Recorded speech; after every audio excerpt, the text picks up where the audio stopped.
Welcome to Whatever TV. I'm your host, Jeshurun, and today we're bringing you Ancient India.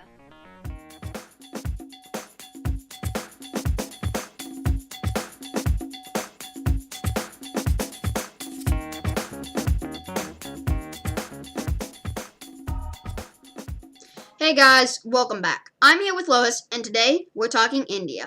And in India, there are some major cultural differences, one of which is the caste system. And the caste system is like a division of classes. Each one is part of a social structure that depends like whether you're rich or poor or what kind of work you do. Yep, and there are 5 groups to this caste system. She's going to give you the first one. Yeah, the first one are the Brahmins. They're the priests of Hinduism. They're the top of the class. The next in line are the Kshatriya, which are your warriors and major rulers. And after that are the Vaishya. They're your sometimes minor rulers, merchants, and artisans. Next in line are the Sudras, which are your everyday workers. Yeah, and after that are the untouchables. They really are like the untouchable class. They usually conquered people, and they are the lowest part. They kind of are basically slaves. Yeah, now, in this caste system, you can't move up or down. Whatever caste you're born into, you stay in. Yeah, so that's exactly right. Now, Jesh, I heard you mention these Brahmin priests of Hinduism. Could you go into this Hinduism just a bit more? Yeah, Hinduism is the major religion of India. So they believe that all of the different gods are part of one spirit called Brahman. Brahmin and Brahmin. Confusing. Yeah. Some of their other main gods are Brahma, Shiva, and Vishnu. They are the creator, the destroyer, and the preserver. Well, that's really complex. Yeah. So some of their other beliefs are that they can go to the temple to worship, and they have different paints on their face that mean different spiritual things. Or they could go to stay at their home and worship at a shrine. They also believe in the Dharma, which is their spiritual responsibility, and ahimsa, which is nonviolence.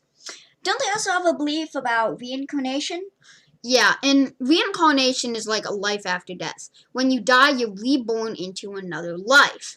And depending on whether you're good or bad, like if you're a good person or you're a criminal, you could either be born into a higher class or a lower class. And if you lead a perfect life, you will be united with Brahman. Well, that's really, really interesting. But after the break, we're going to be discussing the Maurya Empire.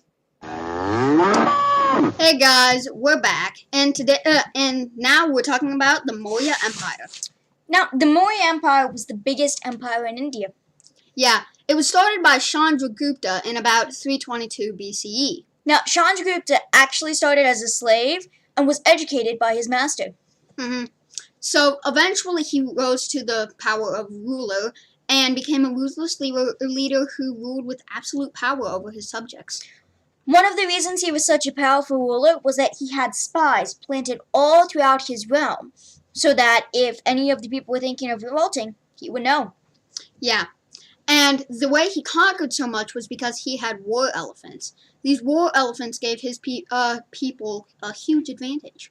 But eventually, he went insane thinking assassins were coming after him, had servants taste his food to make sure it wasn't poisoned, slept in a different room each night, and, he eventually went so insane that he killed himself. Yeah. So then his son took over, and after that, Ashoka, that son's son, took over. Ashoka was a powerful ruler, and he maintained wealth and trade. But, then sometime later, while that empire was growing, there was the Battle of Kalinga, which had over 100,000 people died.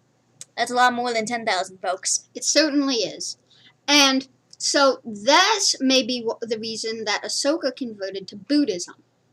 Now, Buddhism is a religion that's actually quite the opposite of Hinduism. Yeah, Hinduism has millions of gods, while Buddhism has none. some of the things that Buddhists teach is the Four Noble Truths. So, yeah, the Four Noble Truths are the founding base of Buddhism. They are what runs the religion. So, the first one of them is that the world is full of suffering and sorrow. The second is that suffering is caused by greed. The third is that that to get rid of suffering, we must remove greed. The last is that the way to remove suffering is to follow the Eightfold Path. Now, the Eightfold Path are 8 different steps to take to remove suffering. The first being to have the right understanding, or the Four Noble Truths. The second to be the right intentions. The third being to have the right speech, and the fourth being to have the right action. You have to actually follow the paths. Yeah. The fifth would be to have the right livelihood.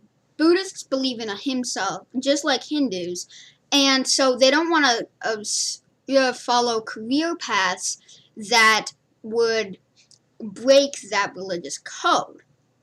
The next is that the right effort. You don't just sit around all day. You have to actually work. Yeah. The last is to have the right concentration, to have the right mindfulness. The Buddhists achieve that through meditation, which is to think deeply on the sacred things. And once they entirely remove suffering, they reach the state of nirvana, or lasting peace. And Buddhism was founded by a man called, you guessed it, the Buddha, which meant the enlightened one. Yes. And he was originally called Siddhartha Gautama.